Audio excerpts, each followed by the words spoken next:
하나님 말씀 사무엘하 22장 1절입니다. 사무엘하 21장입니다. 죄송합니다. 21장 1절. 사무엘하 21장 1절. 다윗의 시대에 해를 거듭하여 3년 기근이 있으므로 다윗이 여호와 앞에 간구하매 여호와께서 이르시되 이는 사울과 피를 흘린 그의 집으로 말미암음이니 그가 기브온 사람을 죽였음이니라 하시니라. 기브온 사람은 이스라엘 족속이 아니요 그들은 아모리 사람 중에서 남은 자라. 이스라엘 족속들이 전에 그들에게 맹세하였거늘 사울이 이스라엘과 유다 족속을 위하여 열심히 있으므로 그들을 죽이고자 하였더라. 이에 왕이 기브온 사람을 불러 그들에게 물으니라. 오늘은 2절만 봉독하겠습니다. 여기 기근이 있었다. 그런데 그 기근에 대한 원인을 말씀하고 있습니다. 그래서 오늘 제목은 기근의 원인, 기근의 원인이라는 제목입니다. 오늘 본문이 정확하게 오늘날 우리에게 무엇을 교훈하는지를 우리가 잘 유념해 듣고 그런 어리석은 길 걸어가지 말고 우리도 본문에 나와 있는 기브온 사람들과 같은 그런 길을 잘 걸어가야 할 것입니다.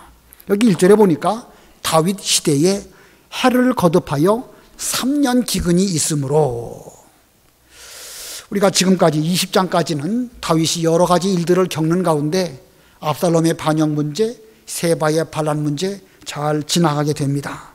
그리고 이제 21장부터 24장까지 배우게 되는데 여기 22장부터 24장까지는 어떤 다윗이 겪었던 일들을 연대 순서적으로 기록한 것이 아니고 이 사무엘하에 마치 부록처럼 다윗이 왕 위에 있었을 때에 겪었던 일들을 기록한 그런 말씀으로 해석이 되어집니다. 특별히 오늘 본문의 말씀, 여기 21장 이 기브온 사람들에 관한 말씀이 언제 일어난 일인지 정확하게 단정하기는 어렵지만 이 본 사건은 다윗이 왕 위에 있었던 때의 일이고 특별히 사울의 손자 요나단의 아들인 무비보셋을 찾은 이후에 발생한 사건으로 보입니다. 또 압살롬의 반역 이전에 있었던 일이 아닐까 그렇게 생각합니다. 이 다윗 통치 시대에 3년 내내 흉년이 들어서 기근이 극심했습니다. 하나님께서 다스리시던 그런 나라인 이스라엘, 그것도 다윗이 왕 위에 있을 때에 그 땅에 기근이 있었는데 그것도 3년 연장 기근이 있었습니다. 심각한 지경이지요. 자, 다윗은 이 기근이 단순한 기근이 아니고 하나님의 심판임을 비로소 깨닫고 하나님 앞에 간구했습니다. 다윗이 여호와 앞에 간구한 거 아주 잘한 것입니다. 그러나 3년이 지나서야 비로소 그렇게 한 것을 보면 다윗의 간구도 좀 늦은 감이 있지 않을까 생각이 듭니다. 오늘날 우리도 이제 코로나 이 문제로 인해서 큰 어려움을 겪고 있는데 아직 1년이 안 됐죠. 얼마나 더 겪어야 할지 알 수 없지만 우리가 이 일을 이 다윗이 간구한 그런 기도와 같은 심정으로 내 죄로 여기면서 우리에게서 죄를 찾는 이런 마음으로 간구하면 하나님께서 우리에게 응답하시지 않을까. 우리가 기도하는, 회개하는 이런 우리가 되어야 되겠습니다. 자, 다윗이 간구했는데 하나님께서 응답하셨습니다. 1절 한번 읽어보세요. 1절 다윗의 시대에 해를 거듭하여 3년 기근이 있으므로 다윗이 여호와 앞에 간구하매 여호와께서 이르시되 이는 사울과 피를 흘린 그의 집으로 말미암음이니 그가 기브온 사람을 죽였음이니라 하시니라. 예, 사울과 피를 흘린 그의 집으로 말미암음이니. 자, 이 기근의 원인이 사울에게 있고 또 그의 집에게도 있음을 말씀하고 있습니다. 저기 더 생각을 해보면은요, 사울과 그의 집이 범죄했다고 하면 그 시대의 기근이 임해야 합니다. 근데 그 기근이 사울은 이미 죽었고 다윗이 왕 위에 올라간 지도 얼마 정도 시간이 지난 뒤의 일로 보입니다. 자, 이 사울의 죄, 그 죄는 사울 개인의 죄이기도 하지만 그 죄는 어느 정도 다윗도 책임이 있고 전 이스라엘의 기근이 있었던 걸 보면 전 이스라엘에게도 이 일에 어떤 책임이 있음을 알 수 있지 않을까. 이스라엘 사회 전체의 문제가 아닐까 이렇게 추정할 수 있습니다. 그런데 오늘 본문을 보니까 그가 사울이 기브온 사람을 죽였음이니라. 자, 하나님께서는 사울의 죄를 좀 더 구체적으로 말씀하고 있습니다. 기브온 사람을 죽인 것이 원인이 되어서 지금 3년 동안 기근이 있었다는 것입니다. 자, 이 기근의 원인 한마디로 말하면 사울의 죄입니다. 사울의 죄, 오늘 본문 가운데에서 또 두 가지로 나누어서 살펴보도록 하겠습니다. 사울의 죄 가운데 첫 번째는요, 맹세를 범한 것입니다. 맹세를 범했다. 맹세했으면 하나님께 한 것으로 그것을 끝까지 잘 지켜야 되는데 그걸 제대로 지키지 못했기 때문에 3년 동안 기근이 있었습니다.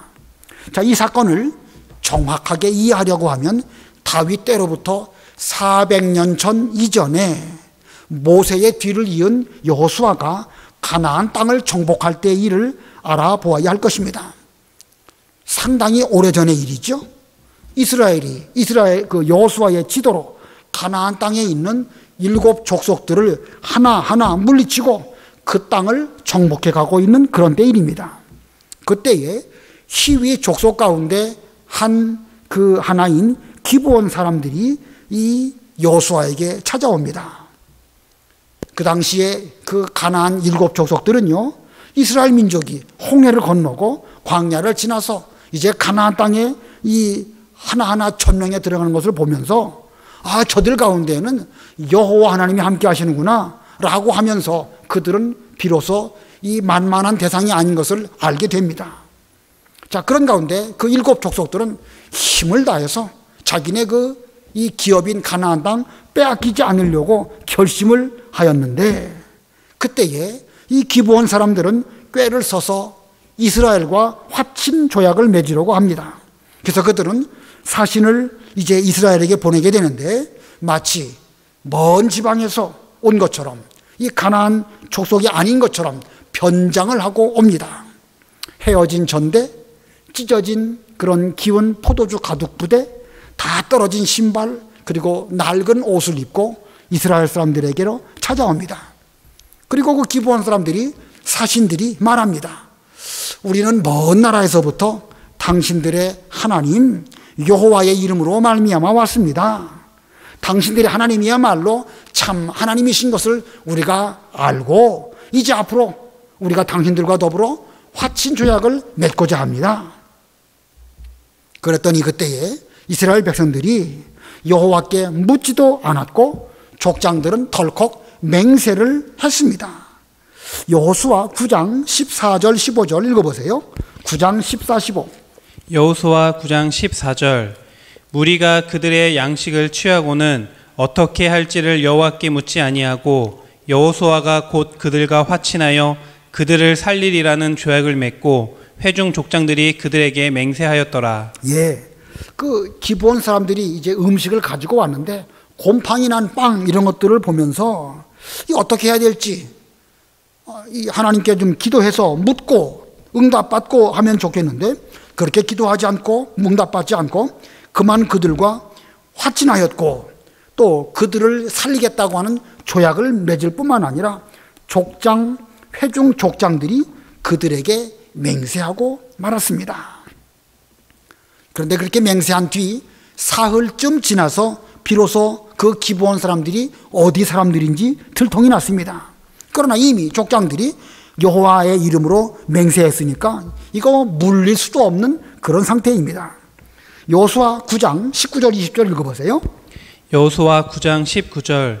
모든 족장이 온 회중에게 이르되 우리가 이스라엘의 하나님 여호와로 그들에게 맹세하였은즉 이제 그들을 건드리지 못하리라.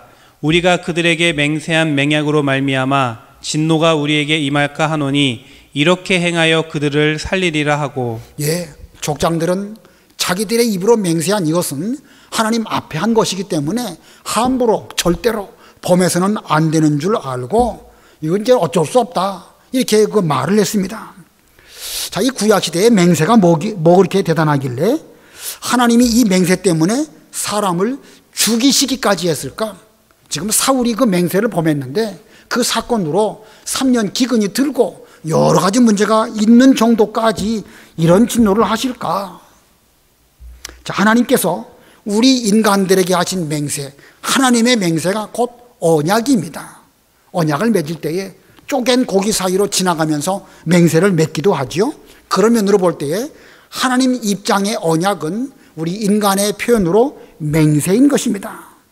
하나님께서는 아담, 노아, 아브라함 그 외의 여러 사람들에게 언약을 맺으시고 그 맺으신 그 언약을 몇 천년 내려가도 불변하도록 반드시 지키시는 이런 하나님이십니다. 자, 하나님께서 우리에게 대하여 그렇게 한 번 맺으신 언약을 신의를 지키시는 그런 하나님이심과 같이 우리도 하나님 앞에서 한 맹세를 동일하게 지키기를 원하시는 것입니다. 언약이라는 것은 죽음을 조건으로 지킨 것 같이 우리가 어떤 맹세를 하면 하나님 앞에서 하나님의 이름으로 맹세했다고 하면 철저하게 반드시 그와 같이 지켜야 하는 것입니다. 하나님께서는 우리 믿음의 조상들과 맺으신 여러 언약들을 반드시 지키시기 위해서 사람의 몸으로 예수 그리스도의 이름으로 찾아오셔서 그 언약을 지키시려고 십자가에 죽으시기까지 하였던 것입니다. 그와 같이 오늘날 우리들도 또 구약의 이스라엘 백성들도 하나님 앞에서 맹세했다고 하면 그와 같은 정신으로 반드시 그 맹세를 지켜야 하는 것입니다. 지금 여호수아 때에 그 족장들이 한 맹세, 400년 전에 한 맹세이지요. 그 400년 전에 한 맹세라 할지라도 이 사울 왕도 반드시 지켜야 했던 것입니다. 그러나 사울은 그것을 지키지 않았습니다. 이것은 단순히 우리 인간과 인간 사이에 약속을 지키지 않은 것이 아닙니다. 이것은 곧 하나님 앞에서 우리가 마땅히 지켜야 할 신앙, 믿음을 배반한 것이고 이것은 곧 하나님 앞에 합당하지 않기 때문에 이것은 큰 죄가 되는 것입니다. 자, 맹세를 범했다. 사울의 죄 가운데 첫 번째가 이렇게 맹세를 범한 것이고요. 두 번째는요, 3년간 기근이 든 원인의 두 번째는 기브온 사람을 죽인 것입니다. 두 번째, 기브온 사람을 죽였다. 아까 맹세를 범했다라는 것은 하나님과의 관계에서 맹세를 범했다고 하면 하나님과의 관계에서 맹세를 범했기 때문에 사람과의 관계 속에서 기브온 사람을 죽이는 이런 일을 범하고 만 것입니다. 그래서 본문의 1절 끝에 그가 사울이 기브온 사람을 죽였음이니라. 자, 이 사울이 기브온 사람들을 죽인 것 앞에서 말씀드린 것처럼 하나님께 대한 맹세 외에도 그 사람들을 죽인 것은 어떤 의미가 있을까? 이 기브온 사람들이 어떤 사람들인가를 먼저 알 필요가 있습니다. 이 기브온 사람들은 이 두 가지로 제가 요약해서 말씀드리면 그 중에 첫 번째는요, 하나님께 피한 사람들입니다. 자, 이 기브온 사람들, 하나님께 피한 사람들이죠. 어느 면에서 보면 속임스러운 것이긴 하지만 그들은 하나님께 피하러 온 그런 사람들입니다. 여호수아 9장 24절 25절 읽어보세요. 여호수아 9장 24절 그들이 여호수아에게 대답하여 이르되 당신의 하나님 여호와께서 그의 종 모세에게 명령하사 이 땅을 다 당신들에게 주고 이 땅의 모든 주민을 당신들 앞에서 멸하라 하신 것이 당신의 종들에게 분명히 들림으로 당신들로 말미암아 우리의 목숨을 잃을까 심히 두려워하여 이같이 하였나이다.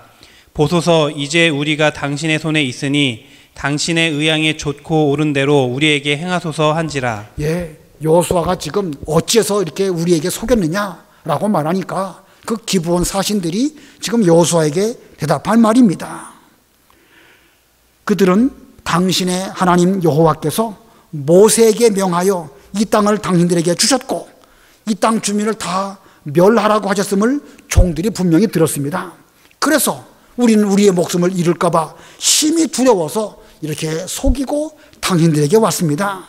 우리의 목숨이 당신들의 손 안에 있으니 당신들 좋게 여기시는 대로 저희들에게 행하시면 저희들은 종이기 때문에 순순히 다 따르겠습니다.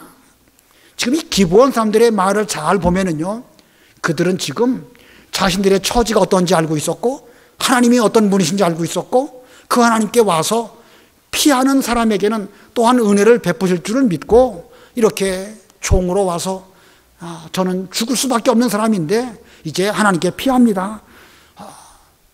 죽이시는 것이 당신들의 뜻이라고 하면 죽이실 것이고 살려주는 것이 또한 당신들의 뜻이라고 하면 살 줄 알겠습니다. 지금 목숨을 구원받기 위해서 그들은 이렇게 와서 하나님께 은혜를 구하는 이런 사람들입니다. 또 이미 그들은 이스라엘 백성들이 죽이지 않기로 맹세한 이런 가운데 있는 그런 사람들입니다. 하나님 앞에서 구원을 받기 위해서 온 사람들이고 한 번 용서를 받았다고 하면 그것으로 끝입니다. 살려주겠다고 맹세했으면 기본 사람들을 죽이는 것은 신앙적으로 하나님 앞에 합당하지 않고 인간적으로 사람 앞에서도 신의에 있어서 그건 합당하지 않습니다. 그러므로 이 기본 사람들 죽여서는 안 되는 것입니다. 자, 기본 사람들은 이렇게 하나님께 피한 사람들이고 또 그들은 어떤 사람들인가? 두 번째는요, 여호와의 제단을 위하여 일하는 사람들입니다. 기본 사람들, 첫 번째는 하나님께 피한 사람들이고 구원받기 위하여 온 사람들이고 두 번째로는 여호와의 제단을 위하여 일하는 사람들로 헌신되어진, 드려진 그런 사람들입니다. 여호수아 9장 26절 27절 우리 화면 보시고 다 같이 합독하시겠습니다. 26, 27 시작. 여호수아가 곧 그대로 그들에게 행하여 그들을 이스라엘 자손의 손에서 건져서 죽이지 못하게 하니라. 그날에 여호수아가 그들을 여호와께서 택하신 곳에서 회중을 위하여 여호와의 제단을 위하여 나무를 패며 물을 깃는 자들로 삼았더니 오늘까지 이르니라. 여호수아는 그 기본 사람들 죽이지 못하게 하고 그들은 앞으로 여호와의 성막 근처에 머물면서 이스라엘 회중을 위해서 나무를 패고 물 깃는 그런 허드렛 일 하며 살아가도록 그들에게 어느 면에서는 형벌이라고 할 수도 있고 어느 면에서 보면 최고의 복이라고 할 수도 있죠. 이런 일이 그들에게 주어졌습니다. 자, 이 기브온 사람들 죽을 뻔했지만 가까스로 죽음을 면하고 그때부터 이스라엘 12지파 틈바구니에 종으로 살면서 여호와의 성전에서 허드렛 일 하는 사람들로 살게 되었습니다. 자, 이 그들의 존재감, 이스라엘 12지파는 아니에요. 12지파는 아니었기 때문에 있는 듯 없는 듯 사람 대접도 제대로 못 받는 것 같으면서 물 깃는 일, 나무 패는 일, 그런 일 하면서 이스라엘 백성들이 물 기러 와라 그러면 물 기러 오고 나무 패라 그러면 그 말에 순종하는 종으로 그저 겨우 먹고 살아가는 이런 이스라엘 백성 가운데의 약자가 되었습니다. 자, 이 기브온 사람들 존재감, 누가 하나 그런 사람들 이렇게 존귀한 사람이다 생각하는 사람 없었을 것입니다. 그런 가운데서 그들은 400년씩이나 되도록 성전에서 허드렛 일 하면서 지금까지 살아왔습니다. 많이 서러웠겠지요? 레위인도 아니고 제사장도 아닙니다. 자, 그들과는 다른 신분이에요. 그래도 그들은 오랜 기간 동안 묵묵히 견디면서 모진 세월을 살아냈습니다. 때로는 사람 취급도 못 받습니다. 아니 누가 와가지고 물 기러 와라 그러면 감히 반박할 수도 없습니다. 이러면서 세월을 보냈습니다. 성경에 보면 느디님 사람이라는 표현을 보신 적이 있으실 것입니다. 느디님이라는 말은 주어진 자 그런 뜻입니다. 이 주어진 자가 무슨 뜻일까? 민수기 31장에 보면 이스라엘 백성들이 전쟁에 나아가서 여러 전리품을 얻어오고 짐승도 얻어오고 또 사람을 노예로 잡아오게 되는데 그때에 그 전리품을 나누겠지요. 그때에 그 사람 중에서 얼마 부분만큼은 이제 이 성전의 그 레위인들에게 주어져서 허드렛 일을 하게 했습니다. 그래서 성전의 레위 사람들에게 주어졌다, 주어진 사람 그런 뜻으로 느디님이라는 표현을 썼습니다. 그래서 이 기브온 사람들 역시 모두 느디님 사람들이 된 것입니다. 자, 이 기브온 사람, 느디님 사람 그들의 삶은 어떠했을까? 비록 그들은 이스라엘 백성 아닙니다. 12지파 아닙니다. 누구나 알아주지도 않는 이런 존재들이고 이방인들이었던 사람들이 지금은 하나님을 위해서 일하게 된 거, 그들은 감사하게 여기면서 그 일을 하나님 앞에서 오랫동안 했던 사람들입니다. 느디님 사람들이 얼마나 일을 잘했는지 어떻게 알 수 있을까? 성경에는 구체적으로 말씀하고 있지 않지만 에스라, 느헤미야, 그리고 역대하 이런 부분을 보면 조금씩 느디님 사람들에 관한 언급들을 알 수가 있습니다. 역사가 많이 흘러서 유다 백성들이 바벨론에 멸망당했을 때에 성전의 여러 기구들을 다 빼앗아갔죠. 그리고 많은 사람들이 포로로 잡혀가게 되었을 때에 이 느디님 사람들도 거기 함께 포로 잡혀갔다가 이제 70년 만에 돌아오게 되었는데 돌아온 사람들 이름 가운데 느디님 사람들의 식구들 이름들도 기록되어 있습니다. 에스라 2장을 보면 그 돌아온 사람 가운데 느디님 그 사람들도 있음을 쭉 기록을 하고 있습니다. 자, 이거 보면 이 느디님 사람들은요, 오랜 세월 동안 이스라엘 백성들과 함께 살아오면서 그들은 더 이상 이방인이 아니라 완전 이스라엘 백성 가운데서 동화되어 가지고 하나님의 일을 누구보다 가장 가까운 거리에서 열심히 수고한 이런 사람들이 바로 느디님 사람들입니다. 그들의 믿음에 대해서 우리가 한번 좀 찾아보겠는데 느헤미야 10장 28절로 쭉 읽어보세요. 느헤미야 10장 28절. 느헤미야 10장 28절. 그 남은 백성과 제사장들과 레위 사람들과 문지기들과 노래하는 자들과 느디님 사람들과 및 이방 사람과 절교하고 하나님의 율법을 준행하는 모든 자와 그들의 아내와 그들의 자녀들 곧 지식과 총명이 있는 자들은, 자, 여기에 그 여러 그 백성, 제사장, 레위인 나오지만 그 가운데 느디님 사람들도 거기에 포함됩니다. 또 29절부터 읽어보세요. 29절.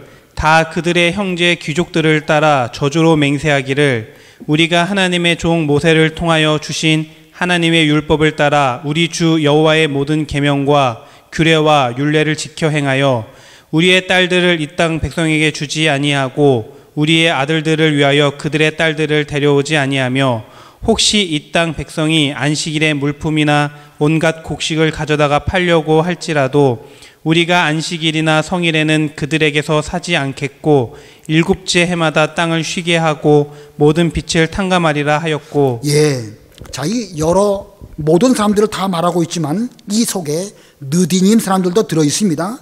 그들은 신앙의 정조를 지키기 위해서 이방 사람들하고 통혼하지 않겠습니다.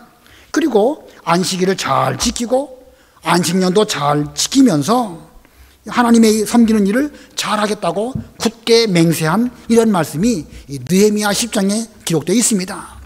이거 보면 더 이상 느디님 사람들은 이방 사람 아니에요. 완전히 그 이스라엘 백성들하고 통화되어서 하나님의 계명을 누구보다 철저히 지키는 이런 사람들입니다.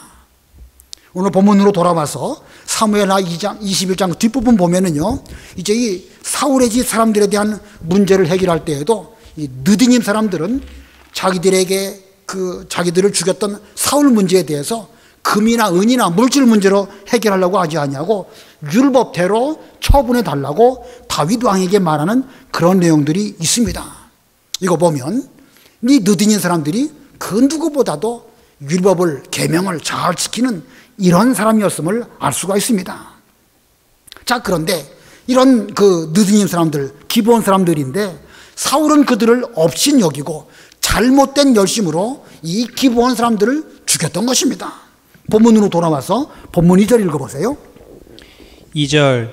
기브온 사람은 이스라엘 족속이 아니요 그들은 아모리 사람 중에서 남은 자라.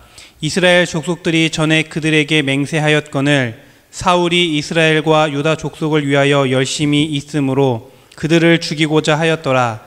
이에 왕이 기브온 사람을 불러 그들에게 물으니라. 예, 전에 사울이 이스라엘과 유다 족속을 위하여 열심히 있으므로 그들을 죽이고자 하였더라.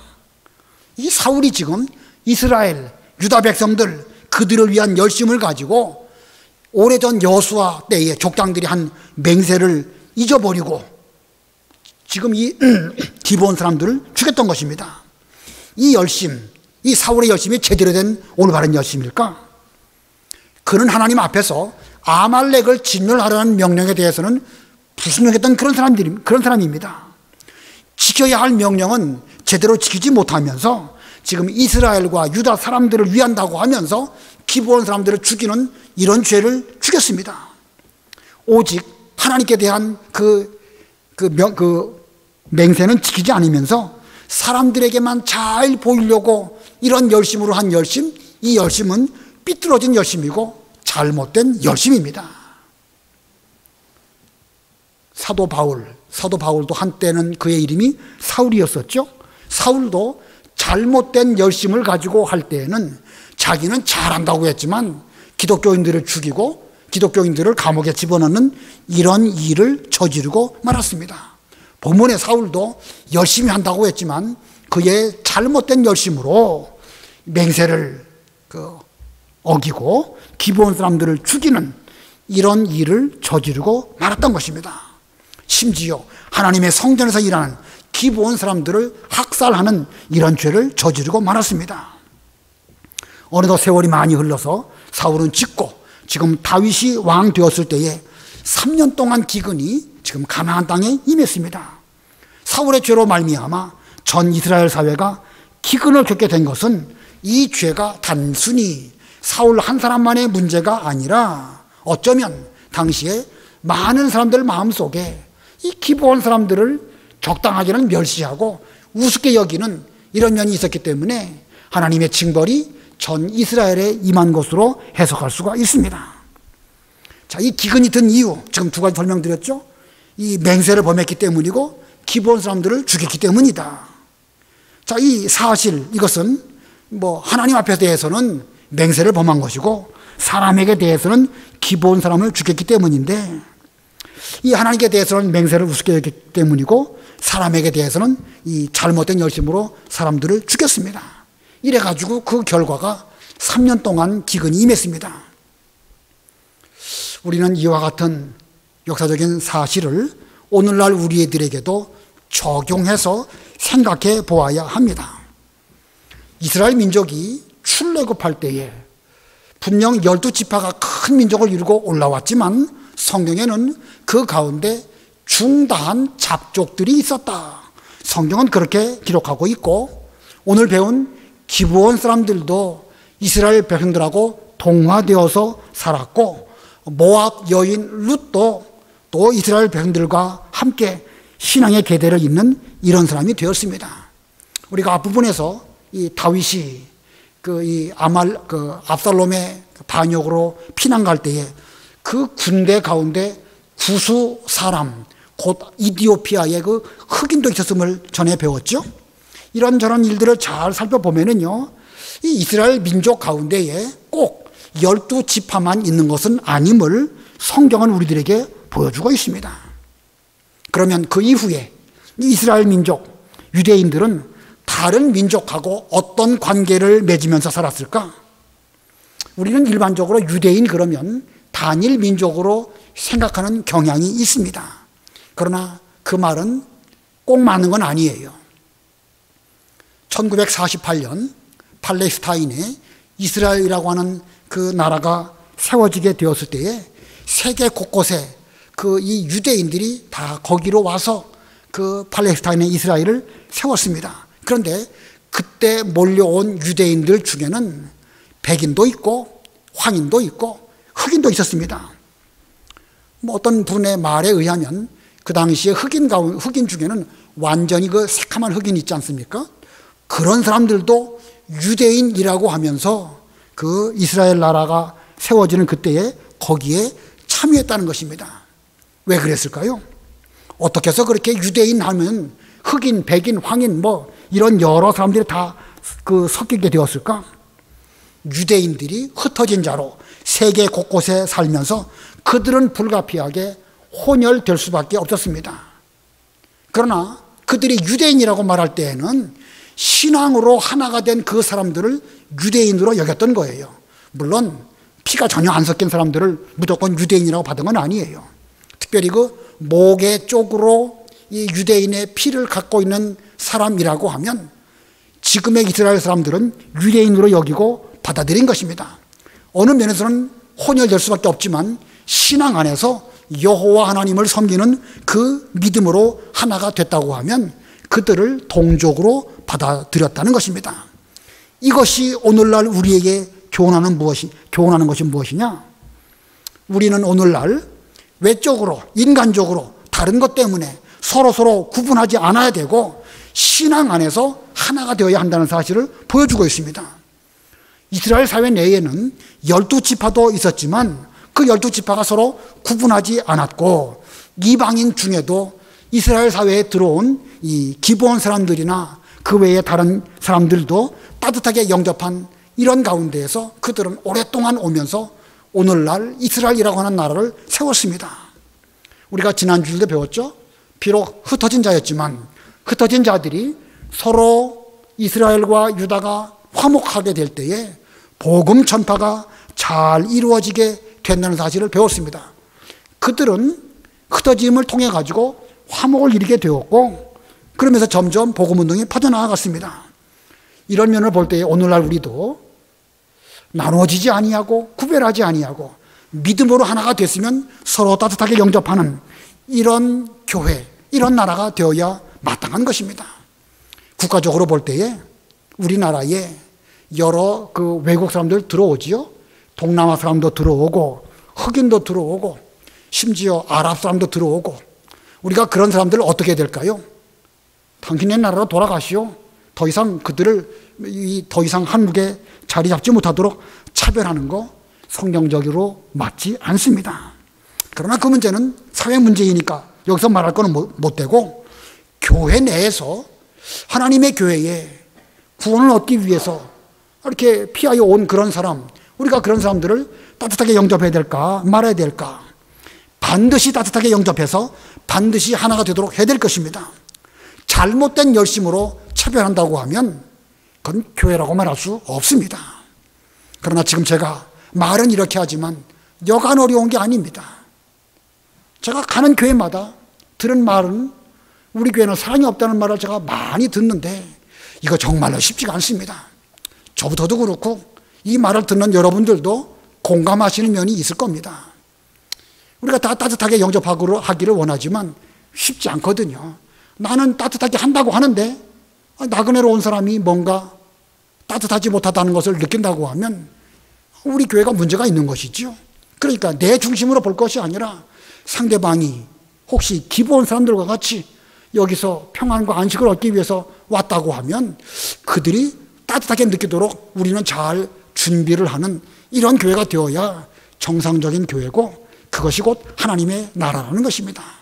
쉽지가 않습니다. 그래도 쉽지 않은 이 일을 우리는 반드시 이루어야 할 것입니다. 그렇지 않다고 하면 우리가 곧 오늘날 사울과 같은 그런 죄를 짓게 될 것이겠죠. 또 다른 면으로 보면은요, 저와 여러분은요, 지난주 말씀처럼 흩어진 자일 뿐만 아니라 역시 우리들은 기본 사람과 다를 바가 없습니다. 우리는 본래 하나님에 대해서 전혀 상관이 없는 이런 우리들이었습니다.